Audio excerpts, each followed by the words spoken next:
Friends, അപ്പം നമ്മളിന്ന് ഇവിടെ ചെയ്യാൻ വേണ്ടി പോണത് ക്ലാസ് 11th ഫിസിക്സിലെ ചാപ്റ്റർ ആയിട്ടുള്ള വേവ്സ് എന്ന ചാപ്റ്ററിലെ എക്സസൈസ് 15.11 ആണ് ചെയ്യണത്. ക്വസ്റ്റ്യനിൽ പറഞ്ഞിട്ടുള്ളത് the transverse displacement of a string clamped at its both ends is given by y of x comma t is equal to 0.06 sin 2 pi by 3 x cos 120 pi t, where x and y are in meter and t is in seconds. The length of the string is 1.5 meter and its mass is 3.0 into 10 raised to minus 2 kg. Answer the following. Does the function represent a travelling wave or a stationary wave? Interpret the wave as a superposition of two waves traveling in opposite directions. What is wavelength, frequency and speed of each wave? Determine the tension in string. അതായത് ക്വസ്റ്റ്യനിൽ പറഞ്ഞിട്ടുള്ളത് ഒരു string ഉണ്ട്. അതിനെ നമ്മൾ ഒരു വാളിൽ ഇങ്ങനെ clamp ചെയ്ത് പിടിച്ചിട്ടുണ്ട്. ഇങ്ങനെ ഒരു സ്ട്രിങ് ആണ്, ഇതൊരു സ്ട്രിങ് ആണ്. ഈ സ്ട്രിങ്ങിനെ നമ്മൾ ഇവിടെ ക്ലാമ്പ് ചെയ്തിട്ടുണ്ട്. ഇവിടെ രണ്ട് ഭാഗത്തായിട്ട് നമ്മൾ ക്ലാമ്പ് ചെയ്തിട്ടുണ്ട്. അവിടെ നമ്മൾ ഒരു ട്രാൻസ്വേഴ്സ് വേവ് ഫോം ചെയ്യിക്കുകയാണ്. ഇങ്ങനെ വേവ് എന്ത് ചെയ്യും? ഫോം ആവും അല്ലേ? ഇങ്ങനെ വേവ് ഫോം ആവും. അതാണ് transverse displacement of a string clamped at its both ends. അപ്പോൾ ഇവിടെ ഇങ്ങനെ വേവ് ഫോം ആവും. ആ വേവിൻ്റെ ഇക്വേഷൻ തന്നിട്ടുണ്ട്.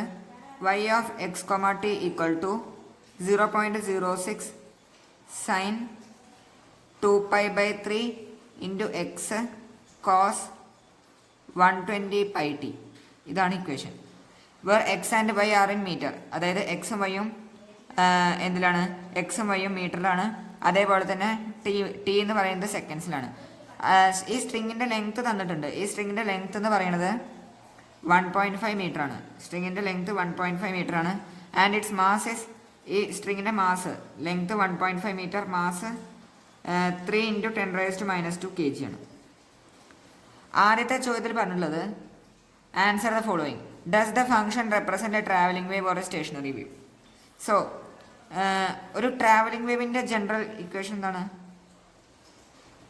ഒരു ട്രാവലിംഗ് വേവിൻ്റെ ജനറൽ ഇക്വേഷൻ എന്ന് പറയുന്നത് y of x, t equal to a sin kx plus or minus omega t plus or minus phi. ഇതാണ് ഒരു ട്രാവലിംഗ് വേവിൻ്റെ ജനറൽ ഇക്വേഷൻ. അതേസമയം ഒരു സ്റ്റേഷനറി വേവിൻ്റെ ജനറൽ ഇക്വേഷൻ എന്താണ്? സ്റ്റേഷനറി വേവിൻ്റെ ജനറൽ ഇക്വേഷൻ എന്ന് പറയുന്നത് y of x, t is equal to a sin kx cos omega t. ഈ ഫോമിലാണ് ഇതിൻ്റെ ഉണ്ടാവുക. സ്റ്റേഷനറി വേവിനെ വിളിക്കുന്ന വേറെ പേരാണ് എന്ത്? സ്റ്റാൻഡിങ് വേവ് അല്ലേ? സ്റ്റേഷനറി വേവിനെ വിളിക്കുന്ന വേറെ പേരാണ് സ്റ്റാൻഡിങ് വേവ്. ട്രാവലിംഗ് വേവ് ആണോ സ്റ്റേഷനറി വേവ് ആണോ എന്നാണ് നമുക്ക് നോക്കേണ്ടത്. സോ ഈ ഇക്വേഷൻ ഇതിൽ ഏത് ഫോമിലാണ് സെയിം ആയിട്ട് തോന്നുന്നത്? ഈ ഫോമുമായിട്ടാണ് അല്ലേ? കണ്ടോ? 0.06 a sine 2 pi by 3 into x, കെൻ്റെ സ്ഥാനത്ത് 2 pi by 3 into x cos 120, ഒമേഗയുടെ സ്ഥാനത്ത് 120 pi into t. സോ ഈ ഇക്വേഷൻ എന്ന് പറയുന്നത് സ്റ്റേഷനറി വേവിൻ്റെ ഫോമിലാണ് നമുക്ക് കാണാൻ വേണ്ടി സാധിക്കുന്നത്. സ്റ്റാൻഡിങ് വേവിൻ്റെ ഫോമിലല്ല, ട്രാവലിംഗ് വേവിൻ്റെ ഫോമിലല്ല കാണുന്നത്. ട്രാവലിംഗ് വേവിന് ആകെ ഒരു ട്രിഗ്നോമെട്രിക് ഫംഗ്ഷൻ ഉള്ളൂ. സ്റ്റേഷനറി വേവിൽ 2 ട്രിഗ്നോമെട്രിക് ഫംഗ്ഷൻ ഉണ്ട്.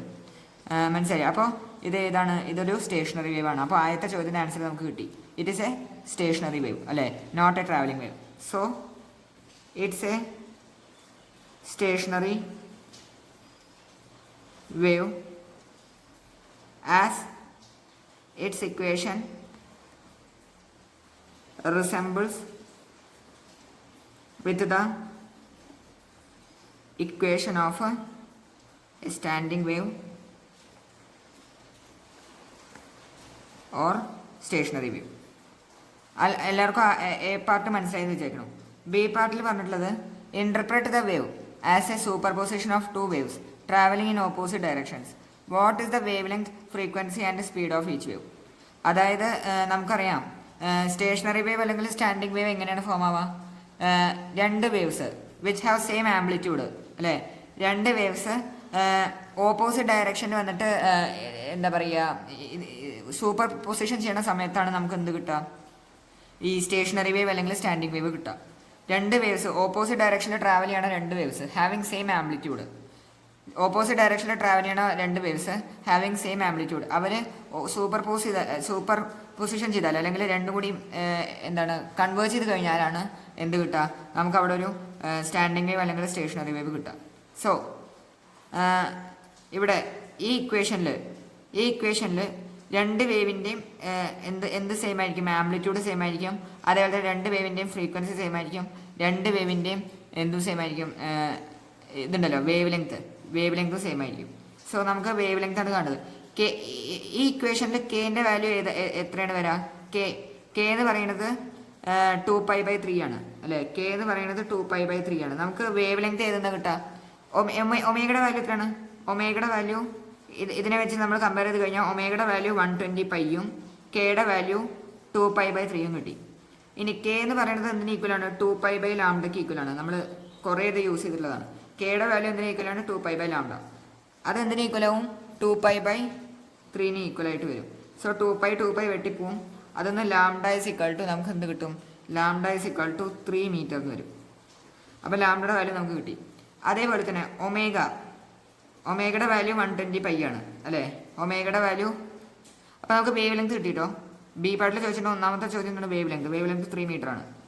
ഇനി ഫ്രീക്വൻസി കാണണം. ഫ്രീക്വൻസി നമുക്ക് ഒമേഗ എന്നാണ് കിട്ടുക അല്ലേ, ഒമേഗ എന്നാണ് കിട്ടുക. സോ ഒമേഗ എന്തിന് ഈക്വലാണ്, 2πfന് ഈക്വലാണ്. 2πf ഇസ് ഈക്വൽ ടു 120π എന്ന് വരും. അതിന് പൈ വെട്ടും. അതിന് f is equal to 120/2 that is 60 hertz എന്ന് കിട്ടും അല്ലേ. സോ നമുക്ക് ഫ്രീക്വൻസി എത്ര കിട്ടി, ഫ്രീക്വൻസി 60 ഹേർട്സ് കിട്ടി. ഇനി അടുത്തെന്താ പറഞ്ഞിട്ടുള്ളത്, സ്പീഡ് ഓഫ് ഈച്ച് വേവ് അല്ലേ. ഓരോ വേവിൻ്റെയും സ്പീഡാണ് ചോദിച്ചിട്ടുള്ളത്.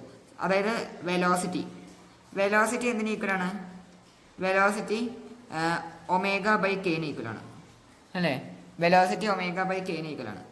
സോ ഒമേഗയുടെ വാല്യൂ 120π/k, കെയുടെ വാല്യൂ എത്രയാണ്, കെയുടെ വാല്യൂ 2π/3 ദാറ്റ് ഈസ് 120π × 3/2π, പൈ വെട്ടിപ്പോയി 60 180 എന്ന് വരും അല്ലേ. 180 മീറ്റർ/സെക്കൻഡ് വെലോസിറ്റി ആണല്ലോ. വെലോസിറ്റിയുടെ യൂണിറ്റ് മീറ്റർ/സെക്കൻഡ് ആണ് അല്ലേ. 180 മീറ്റർ/സെക്കൻഡ്. അപ്പോൾ നമുക്ക് വെലോസിറ്റി എത്ര കിട്ടി, വെലോസിറ്റി 180 മീറ്റർ/സെക്കൻഡ് നമുക്ക് കിട്ടി. ഇനി അപ്പോൾ നമ്മൾ ബി പാർട്ട് കംപ്ലീറ്റ് ആക്കി. വേവ് ലെങ്ത് എത്ര കിട്ടി, 3 metre, frequency 60 hertz, velocity 180 metre second. ഇനി സി പാർട്ടിൽ എന്താ ചോദിച്ചിട്ടുള്ളത്, determine the tension in string ആണ് ചോദിച്ചിട്ടുള്ളത് അല്ലേ. Determine the tension in string. So അത് ചെയ്യാൻ വേണ്ടിയിട്ട് നമ്മൾ ഇതുണ്ടല്ലോ, അതായത് വെലോസിറ്റിയുടെ വേറൊരു ഇക്വേഷൻ പഠിച്ചിട്ടുണ്ട്. സ്റ്റാൻഡിങ് വേവ് അല്ലെങ്കിൽ സ്റ്റേഷനറി വേവിൽ നമ്മൾ വെലോസിറ്റി കാണാൻ വേണ്ടിയിട്ട് വേറൊരു ഇക്വേഷൻ പഠിച്ചിട്ടുണ്ട്. v = √T/μ. ഈ ഇക്വേഷനാണ് നമ്മൾ യൂസ് ചെയ്യുന്നത്. v = √T/μ. സോ നമുക്കറിയാം ടി എന്ന് പറയുന്നതാണ് ടെൻഷൻ, അതാണ് നമുക്ക് കാണുന്നത്. സി പാർട്ടിൽ നമുക്ക് കാണുന്നത് ടെൻഷനാണ്. മ്യൂ എന്ന് പറയുന്നത് മാസ് പെർ യൂണിറ്റ് ലെങ്ത് ആണ്. ആ സ്ട്രിങ്ങിൻ്റെ മാസ്, ഒരു മീറ്റർ സ്ട്രിങ്ങിൽ എത്രയാണ് മാസ് എന്നുള്ളതാണ് എന്ത്, mu. Mass per unit length ആണ് മ്യൂ. വി എന്ന് പറയുന്നത് വെലോസിറ്റി ഓഫ് ആ വേവിൻ്റെ വെലോസിറ്റി. സോ വേവിൻ്റെ വെലോസിറ്റി നമുക്ക് കിട്ടി 180 മീറ്റർ/സെക്കൻഡ് ആണ്. 180 = √T ആണ് കാണുന്നത്, whole divide by mu. Mu എന്താ വരിക, മ്യൂ = മാസ് പെർ യൂണിറ്റ് ലെങ്തിനെയാണ് നമ്മൾ മ്യൂ എന്ന് പറയും. സ്ട്രിങ്ങിൻ്റെ ടോട്ടൽ മാസ് അവർ ക്വസ്റ്റ്യനിൽ തന്നിട്ടുണ്ട്. സ്ട്രിങ്ങിൻ്റെ ടോട്ടൽ മാസ് എന്ന് പറയുന്നത് 3.0 × 10⁻³ kg ആണ്. 10⁻² kg ആണ്. ഹോൾ ഡിവൈഡ് ബൈ ലെങ്ത് എത്രയാണ്, ലെങ്ത് 1.5 മീറ്റർ. അപ്പോൾ ഇതിനെ നമ്മൾ ഡിവൈഡ് ചെയ്ത് കഴിഞ്ഞാൽ ഇവിടെ 2 വരും. സോ 2 × 10⁻² ആണ്. ഇത്ര kg/മീറ്റർ ആണ് നമുക്ക് എന്ത് കിട്ടാം, മ്യൂ കിട്ടാം. അതിവിടെ സബ്സ്റ്റിറ്റ്യൂട്ട് ചെയ്യുക, 2 × 10⁻². ഇനി ഇവിടുന്ന് നമുക്ക് ടിയുടെ വാല്യൂ കാണണം. ടിയുടെ വാല്യൂ നമ്മൾ കാൽക്കുലേറ്റ് ചെയ്യണം. അപ്പോൾ ടിയുടെ വാല്യൂ കാണാൻ വേണ്ടിയിട്ട് രണ്ട് ഭാഗം സ്ക്വയർ ചെയ്യുക. സ്ക്വയർ ചെയ്ത് കഴിഞ്ഞാൽ ഇവിടെ 32400 എന്ന് വരും, = T/2 × 10⁻² എന്ന് വരും. അതിന് T = എത്ര വരും, T = 32400 × 2 × 10⁻². അപ്പോൾ ഇത് കാൽക്കുലേറ്റ് ചെയ്ത് കഴിഞ്ഞാൽ നമുക്ക് ആൻസർ വരാം 648 ന്യൂട്ടനാണ് നമുക്ക് ആൻസർ വരിക. 648 ന്യൂട്ടൺ. 648 ന്യൂട്ടനാണ് നമുക്ക് ടെൻഷൻ കിട്ടുക. എല്ലാവർക്കും ക്വസ്റ്റ്യൻ മനസ്സിലായെന്ന് വിചാരിക്കണോ? എല്ലാ പാർട്ടും എല്ലാവർക്കും മനസ്സിലായെന്ന് വിചാരിക്കണം. എന്തെങ്കിലും സംശയങ്ങളുണ്ടെങ്കിൽ നിങ്ങൾക്ക് കമൻറ്റ് ബോക്സിൽ ചോദിക്കാവുന്നതാണ്. സംശയങ്ങളൊന്നും ഇല്ലെങ്കിൽ ലൈക്ക് ചെയ്യുക, ഷെയർ ചെയ്യുക, സബ്സ്ക്രൈബ് ചെയ്യുക. Thank you.